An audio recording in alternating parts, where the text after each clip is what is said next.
Hello everyone, আসসালামু আলাইকুম। Welcome to Lamisa রান্নাঘর। আপনাদের সবাইকে স্বাগতম। আশা করি সবাই ভালো আছেন। আজ নিয়ে এলাম মজাদার চিংড়ি মাছের পাকোড়া রেসিপি।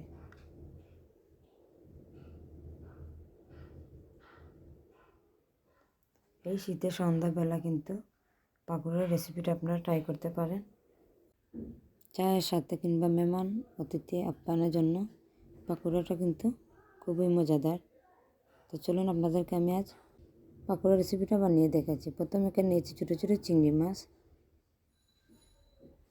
এগুলোকে ধুয়ে পরিষ্কার করে নিয়েছি। এর মধ্যে কিন্তু ছোটো ছোটো ময়লা কিংবা শামুক থাকতে পারে, আপনারা কিন্তু এগুলো বেছে নিতে পারেন। এ পর্যায়ে দিয়ে দিচ্ছি আমি আধা কাপ পেঁয়াজ কুচি, 3 থেকে 4টা কাঁচামরিচ কুচি।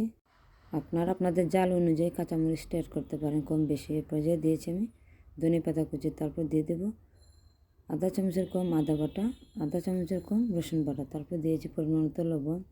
তারপর আধা চামচ দিয়েছি আমি মরিচের গুঁড়ো, আধা চামচ হলুদের গুঁড়ো। তারপর দিয়েছি আধা চামচ ধনিয়ার গুঁড়ো, জিরে গুঁড়ো। তারপর দিয়েছি আমি আধা চামচের কম গোলমরিচের গুঁড়ো, 1 চামচের মতো সয়া সস। তারপর দিয়েছি আমি এখানে 3 চামচ বেসন।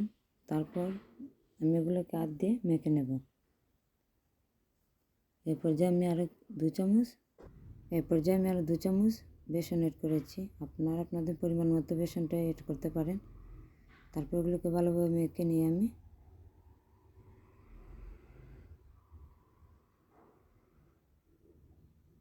আপনারা চাইলে এখানে ডিম অ্যাড করতে পারেন, আমি কিন্তু অ্যাড করিনি।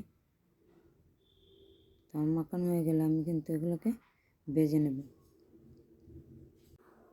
আমি এভাবে কিন্তু পাকোড়াগুলো ভেজে নেব। এ পর্যায়ে আমি প্যানে তেল দিয়ে তেলটা হালকা গরম করে আমি এক শেপ করে পাকোড়াগুলো দিয়ে দিয়েছি।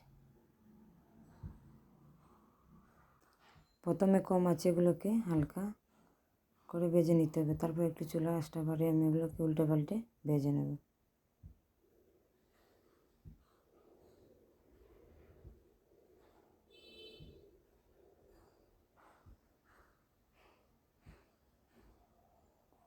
তারপর সবগুলো পাকোড়া আমি এভাবে উল্টে পাল্টে ভালো করে ভেজে নেব। তো তৈরি হয়ে গেলো আমাদের মজাদার চিংড়ি মাছ দিয়ে পাকোড়া। ভালো লাগলে অবশ্যই ট্রাই করতে পারেন। কেমন হয়েছে আমাকে জানাবেন। ভালো লাগলে লাইক কমেন্ট ফলো দেবেন। ধন্যবাদ। তো দেখুন কতটা সুন্দর হয়েছে আমাদের পাকোড়া।